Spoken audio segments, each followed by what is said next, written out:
An American Royal Story by Farooq Mohammad Nazar, an autobiographical memoir with my voiceover.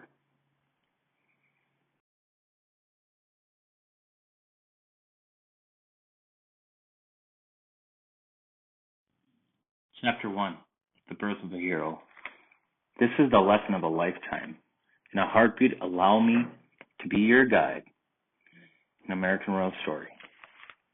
It was an ominously dreary Sunday morning in 1986. As the time elapsed, doctors hustled and bustled through the operating room in Good Samaritan Hospital.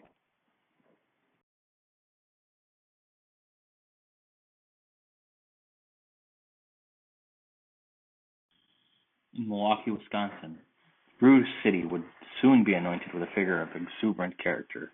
The day was an auspicious one that the mood set by the darkening clouds would only grasp its deeper meaning.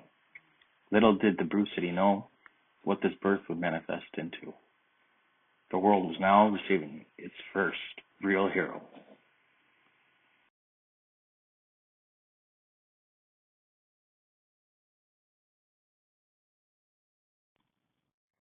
The Nazars were a Dozian family that had a strong social network with ancestral origins dating back to current-day Persian Iran and the Arabian Peninsula of the Meccan Kingdom of Arabia. The father, Sheikh Mohammed Nazar, was a strong, broad-shouldered immigrant. His complexion was a soft hue of medium amber and dark in the summers. A handsome man of posterity, he had a broad nose and dark full eyes with bushy eyebrows, a Santa belly that shook when he laughed, long wavy hair down to his earlobes. I have another son, praise be to God. This is a joyous day, as he exclaimed in his native language of Urdu. Alhamdulillah, mere paas beta aa gaya hai. Ye bahut khush naseeb din hai. He was born in Pakistan in the Punjab province, where he met his sweetheart and wife, of course, Musarat Rizvi, a mesmerizing woman of heavenly beauty. She was articulate in poetry and loved the fine arts. Her effervescence for her next son would be gleaming across her beautiful fair complexion and rosy red cheeks, dashing eyes and beautiful proportional lips. Mera beta, she cried emotionally, holding the 9-pound, 9-ounce mammoth baby.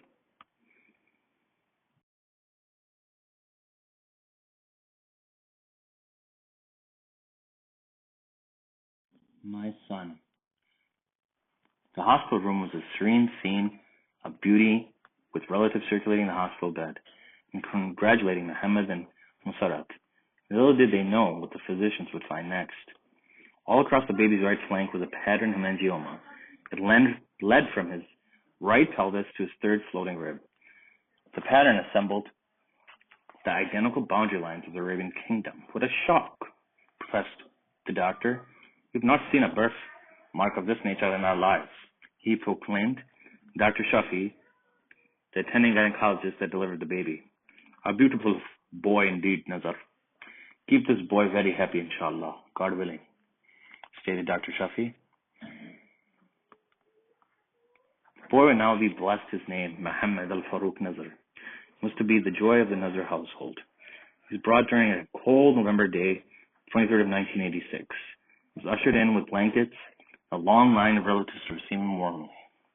His maternal aunt, Kohinoor, was of a smaller stature, but beautiful oval eyes with a small, symmetric, elegant nose, rosy cheeks from her blush, a significant taste for the palm leaf delicacy of the Indian subcontinent. She received him from his mother, Musarat, with a warm, motherly kiss on the cheek.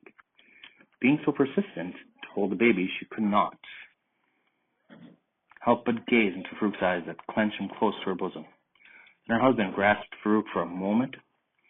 The vivacity of the baby became alluring as he clenched him closer, tears falling from his eyes, shuddering his bifocals. A botanist by trade who had just immigrated to the U.S. to work with my father in business. He was a gallant character with humor that would be absurd and borderline tear-jerking, ostentatious, ridiculous. Although loving, this man was well-built, medium-toned, wavy-haired, semi-bald professor's visage, and had a prominent mustache with a bridging nose. Slender was he, but a lover of the Punjabi delicacies indeed. Oh, the flavorful cuisine of Lahore. A Punjabi saying well known to the masses, One who has not tasted the delicacies of Lahore has not lived. Jine Lahore ne dekhi asi, koi jamiya nahi. Farooq's father was confidently and proudly conversing with his brothers.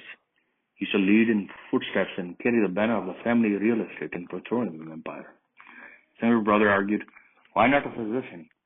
Akbar was the third eldest son and brother of Muhammad Nazar, a fit, beautiful man with the aura of a prince, youthful, muscular, and a dark mustache, and appealing eyes with a prominent nose. His skin was a fair complexion, and handsome indeed was he. He took a glimpse at his second nephew, and he would immediately fall in love with him. Holding him close and rocking him in his arms, the scene of the baby's arrival was definitely a glorious one. Only befitting to praise God and pray 2 rakahs or units of spiritual Islamic prayer, followed by supplication to the Almighty for such a beautiful gift. Furqan is the chapter entitled by the Quran, delegating the necessity to decipher between good and evil, and it was a characteristic of the 2 disciples of the Prophet Muhammad. Also where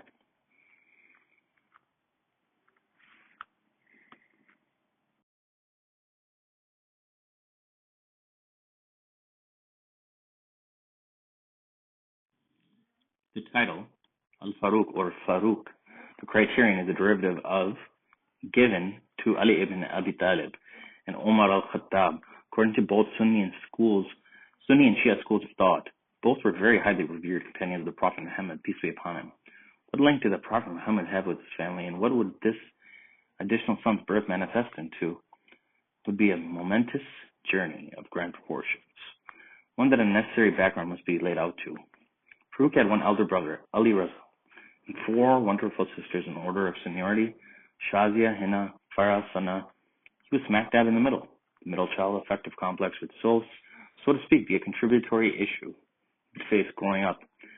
Desiring the affection of his siblings would later translate into manifest victory. Raza was named after a descendant of the Prophet Muhammad ﷺ, who was, according to Ahlul Bayt, school of thought known as the knowledge of the Ahlul Bayt. Knowledge is the house of the prophetic line. Raza was like a posh Lamborghini, ready to be driven by the ladies. Being exceptionally attractive came with a price. His school performance was lacking, being the class clown and having a muscular physique, dark round eyes, fair complexion. This $1 million smile was to die for. His wavy hair he inherited from his father and mother was just a nuance of many beautiful attributes. He was a basketball fanatic and often pretended he was Michael Jordan whilst playing basketball with his friends, with epic tongue out whilst in pursuit of the basket. He left to weight lift and would soon be a fitna, or a trial for the ladies, as his school, with his charisma and humor, he was a Romeo that swept his fellow classmates away. Shazia was born in Pakistan and was the daughter of Muhammad Nazar's first wife, Razia. Shazia was the light of the house, a gorgeous young girl with wide, beautiful eyes and elegant long hair. She had a symmetric, graceful nose, full cheeks. She was Razia's 5-year senior. Shazia was with fair hue to her skin tone. She bore the backbone to the family, and upon her mother Razia leaving her at the doorstep, after there was a fallout between her and Muhammad, she lived with her grandparents for the remainder of her life, due to the fact that a rift began in the family. Muhammad was the eldest and shrewd business major from Punjab University, in which he earned a high merit. After his father being a simple tea man for one of the largest airlines in Southeast Asia, Muhammad's father, Yasin, introduced him to the human resources manager, who happened to be well acquainted with the president of the airline at the time. Yasin was a name regarded only for the leader of an entire group, or tribe Islamically, and was the name of my grandfather. A shrewd farmer and wealthy landowner, once also had an immense power struggle between his brothers that led him to a shameful beating and usurping of my grandfather's land prior to Indian and Pakistan's partition of 1947. Nearly 250 acres of commercial land nearly and property by his selfish brothers was usurped.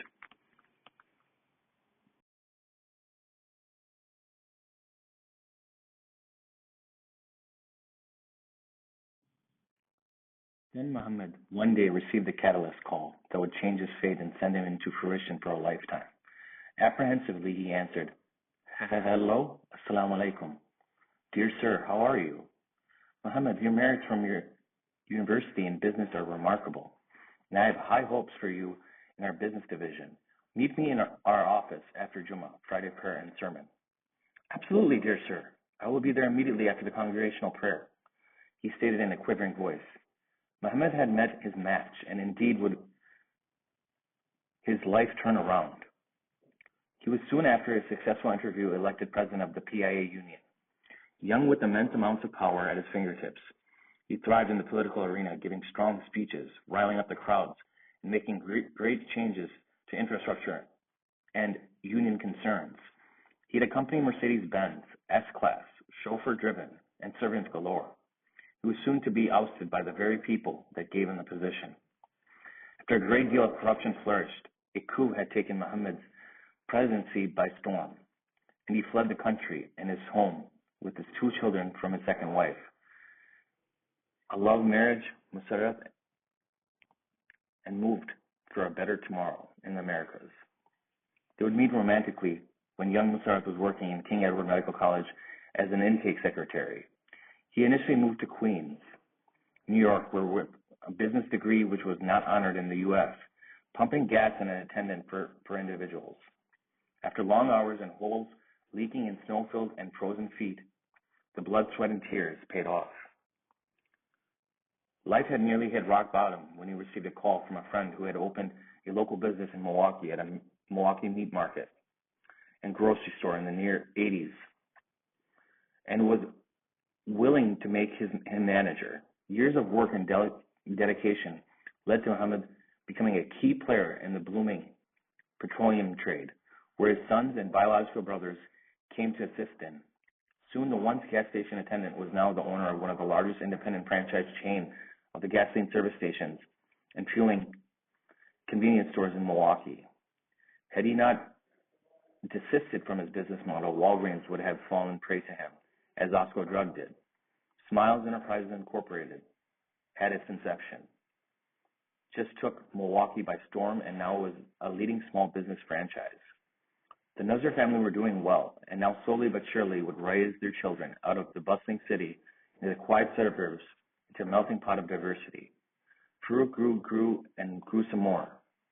As a matter of fact, he was growing too quickly, expanding, so to speak. According to the Center of Disease Control, Farouk would now be a part of a nationwide statistic. Over 33% of children in the United States were overweight or obese.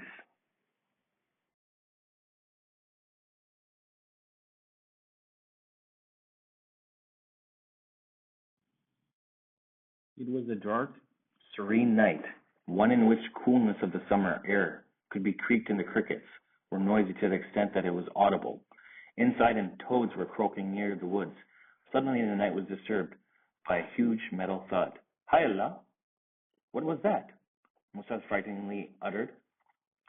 Muhammad reached for a club behind the door from his bed and slowly crept out from his resting place.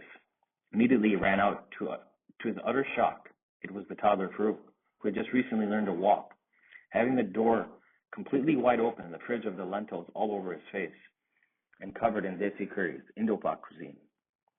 The metallic pot had fallen on the floor, spilling the lentils and other contents across the floor. That was not it. All the floor, from trying to pry the door open, for God knows how long, was all over the floor and all over Farouk. What a sight to see the mammoth baby had just devoured an entire pot of lentils. Musarraf was afraid, very afraid, that he would get extremely ill.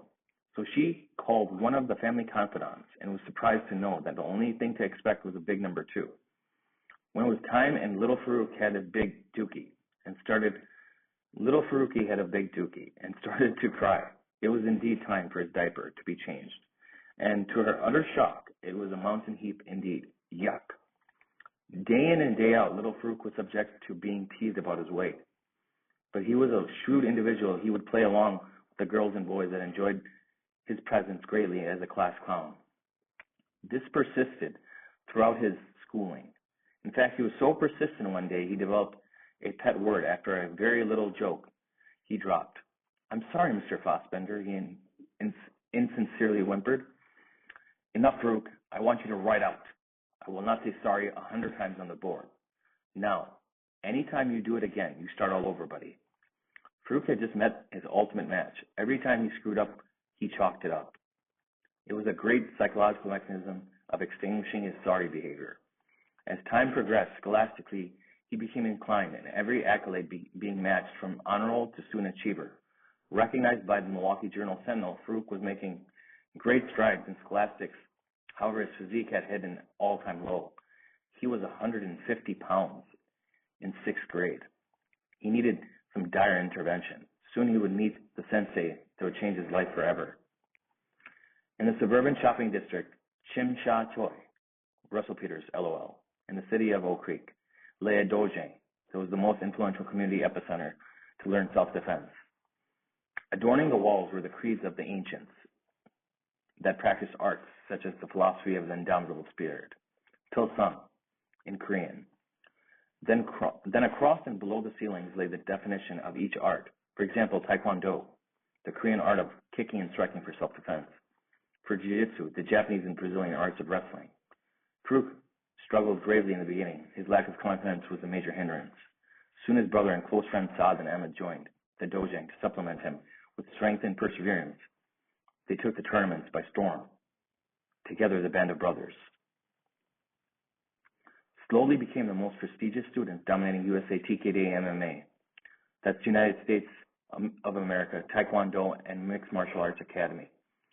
It would be a weekly outing, mixed martial arts practice, rigorous drills, sparring, target practice, ground grappling, escaping, and defenses galore. They had fell in immediate love with their sensei, Master James Lowe, a man of sheer integrity and great charisma. He led his students into prosperity on several levels. Through his groundbreaking academic approach of not only testing their minds of knowledge and knowing the creeds and the history of the Mixed Martial Arts Academy, USA TKD MMA, once again, United States of America Taekwondo Mixed Martial Arts Academy, but he streamlined and completely took the market by storm with his innovative approach in the early 90s to combine different forms of martial arts, respecting all different forms and styles to make a street fighter a warrior. He was a sixth-degree black belt who trained in South Korea and Brazil under pioneers of Brazilian Jiu-Jitsu, the Gracie Jiu-Jitsu family, and the fathers of Taekwondo. The man was like another father to Farouk. He single-handedly turned his flat into sheer muscle, with hours of daily repetitive and dynamic routines, from jumping and falling correctly to rolling and flipping individuals over your back, and judo-style sweeps, hip tosses and takedowns. Daily rigorous struggles after school conditioned Farouk into the man of superhero caliber physique. He soon would be served a very trying test of grand proportions.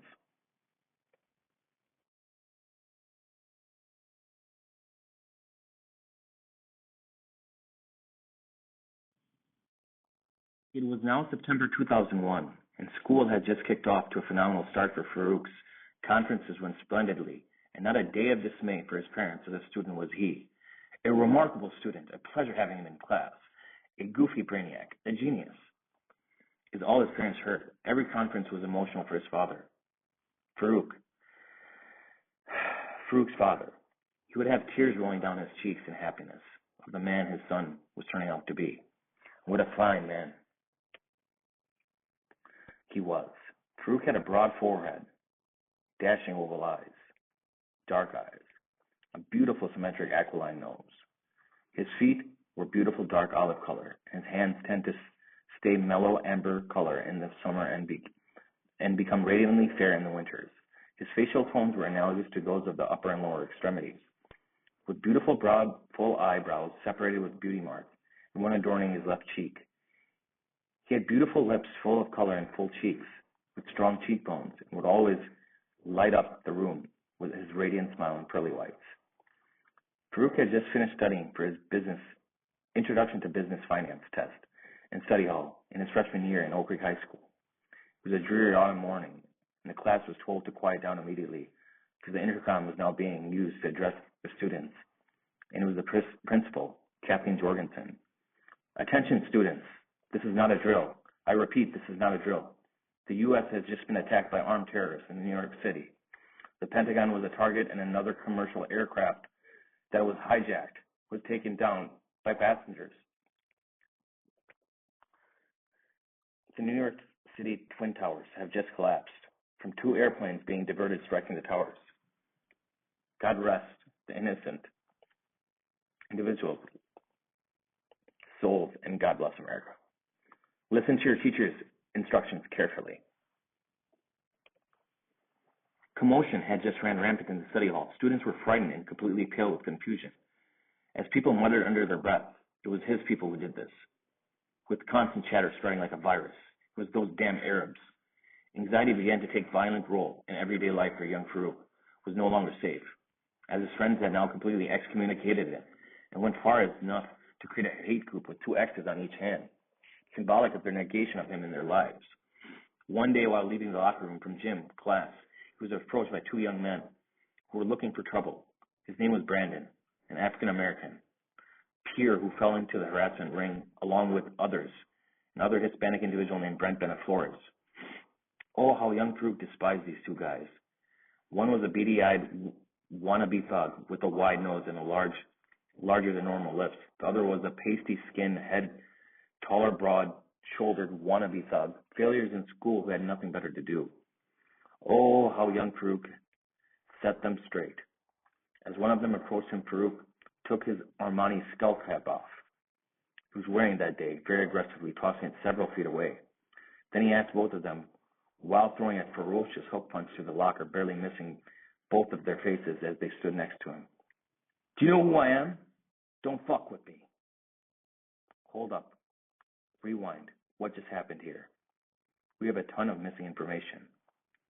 Now it's time we take you on the journey that gave young Farouk his indomitable spirit.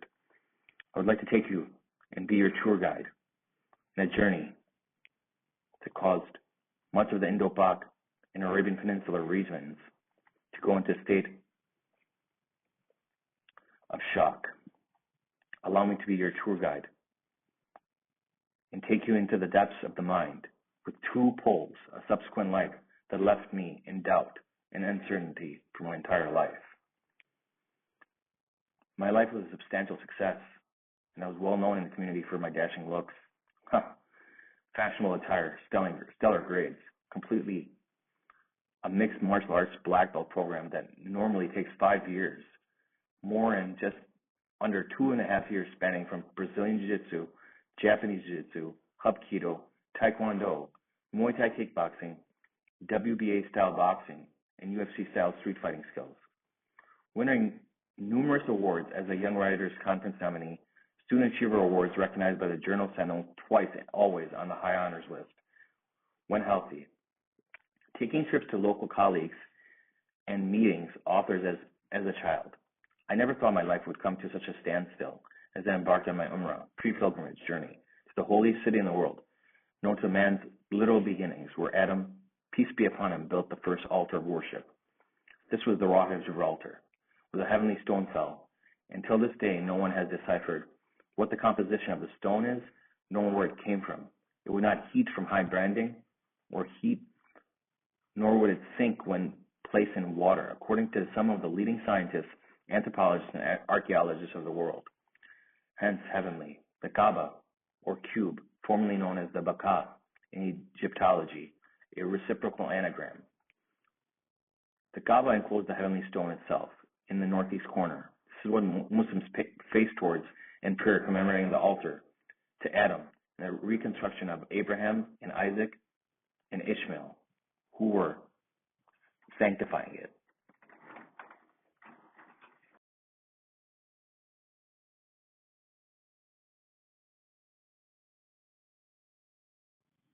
Soul, is it just a mere paradigm that people from all walks of life search for the true sense of serenity? Or is it in our nature that we're instilled with a yearning for some entity to pay our loyalties to? Why is it that simply year after year we hear about these miraculous stories and articles being published by scientists unable to explain this phenomenon of near-death experiences or death experiences in which the brain exhibits such amazing amounts of electrical activity, from the sheer firing of neurons up to 20 minutes after death, when the heart has completely ceased to clinically function? Could this be the journey of our soul, when indeed every dead body loses the same exact amount of mass, when clinically death ensues, the essence of all we exist? How do individuals who are admitted into ICUs across the globe, sharing their awe-inspiring renditions of meeting death firsthand, and miraculously survive to tell these stories? Verily, with every difficulty there is relief. Verily, with every difficulty there is relief. The Quran, 94th chapter, verses 5 and 6. Research articles after research articles have been published, recording the sheer electrical activity using state-of-the-art EEG, electroencephalogram technology, occurring in the dying moments and after clinical death has announced, with such dire circumstances of individuals who are in their last moments. What is the force of nature that brings us back from such devastating circumstances? One may argue it as an evolved human complex, that we are genetically engineered and predisposed to this by homeostatic factors. However, one can argue, who is the engineer behind these complex blueprints? Later you will see the reasoning behind why this digression was made about the soul.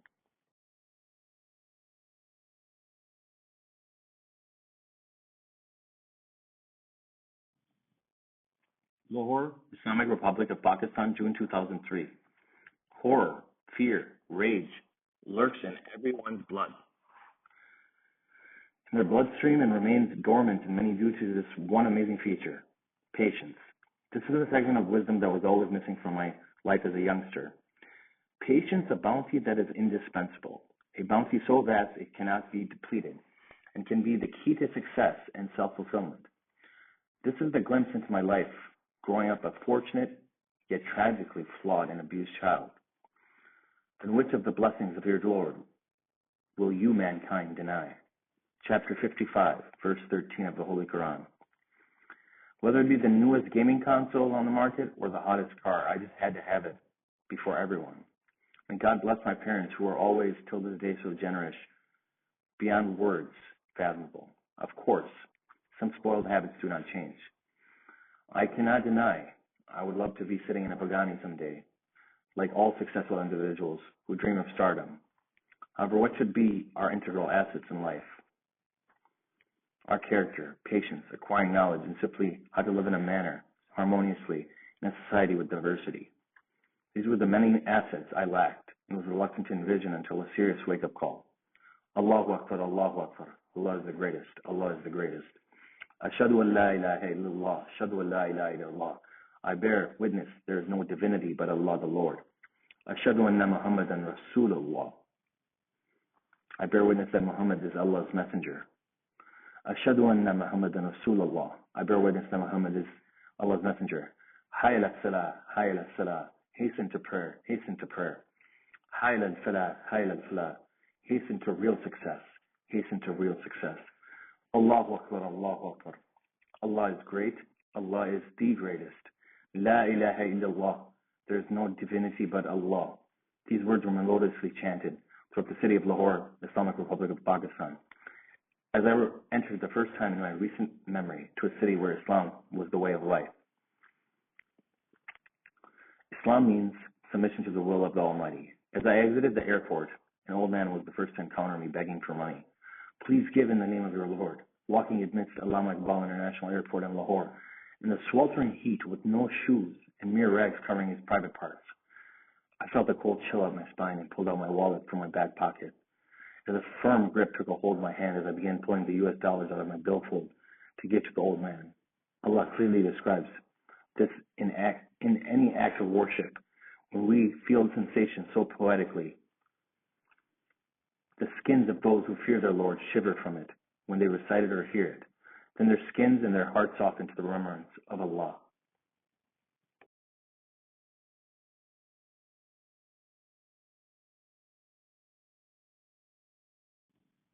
Al-Quran, chapter 39, verse 23. I may not have been hearing a verse of the Quran, however, to see the destitution kills me inside the word. And the word Allah spoke to me like it never did before. What the hell are you doing? My uncle shouted, in Urdu, the national language of Pakistan. Kya kar rahe ho? Pakistan's almost identical language to India of Hindi. As I looked up, to my astonishment, that my welcoming was a bit less warm than I had imagined. He dragged me along with my brother-in-law Zubair by my neck and forelock to the car and exclaimed, "Do you want to get killed out here? They will leave your body disfigured and left out to rot for the idiotic movie you just made. Never pull out your wallet in an area like this, especially with American dollars, you jackass. Gade? He exclaimed. I'm sorry. I had no idea, I pleaded. Well, now you do, he shouted. As he approached the car, I could not help but look back at the old man standing there with his hands still open for money. I could not believe the way these people lived. Third world countries. It penetrated my heart like an arrow seizing an enemy. As I took one look at the old man's eyes filled with sorrow. One last look. I would never forget this incident. Why is it that fortune, success, and prosperity is measured by monetary units? This man could have very well been the noblest of individuals. However, what is this that separates us? A mere X amount of US dollars. Had I been given my life, perhaps, in the knowledge of God, carried out an equally successful life, if not more. I began thinking heavily from that point forward. What is it that made the Lord grant me this luxurious life, while a man wanders the streets in search of his next meal? Why must numerical value be administered to an individual's accomplishments? We all obtain qualities that are so vast, valuable, and innumerable that even the world's most valuable resources, gold, platinum, diamonds, oil, could not even purchase these vital qualities. However, why do we not utilize these resources to their absolute potential? My life was severely compromised the day I set foot in Pakistan, in the Kingdom of Saudi Arabia. But why does it take a life-altering traumatic event to realize these precious gems? When one is enveloped with tragedy, why is it that we call out to the one whom we often forget, the Lord? There must be some yearning we are programmed with and desire for supernatural or supreme ruling judge. Perhaps this intimate feeling and desire is not a complex of emotions, but rather a need of the human to express one's guilt, sorrow, appreciation, and all sorts of emotions in the form of ultimate companionship with the Lord himself. When in communion with the Lord himself, how much solace does it bring to you to know that nothing in this world can disprove the fact that you're going to return to a Creator who has more compassion for you than your mother or spouse. During dying moments, individuals exhibited some sort of energy transfer. When the hue on the face quickly changes, it's due to necrosis, cell death, or has there a paranormal entity just exited the body, the soul, or ruh in Arabic, or both? In Islam, we were taught as soon as a person leaves the material world, his or her soul, made of light, hovers above the body and audits the scene around the plausible reactions of mourning or considering the person's situation. Then if the person is of good nature and Muslim, submission to the will of Almighty One Lord, and testifies there is no messenger, prophet, after Prophet Muhammad, the perfect worshipper,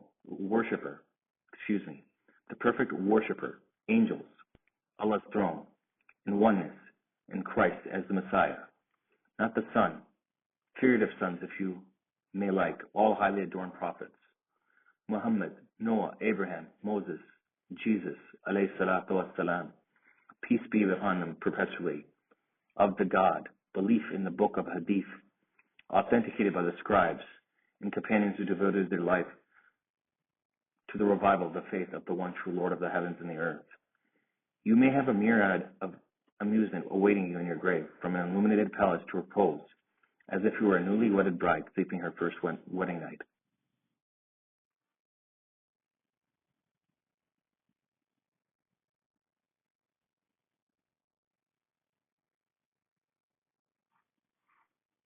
Can commemorate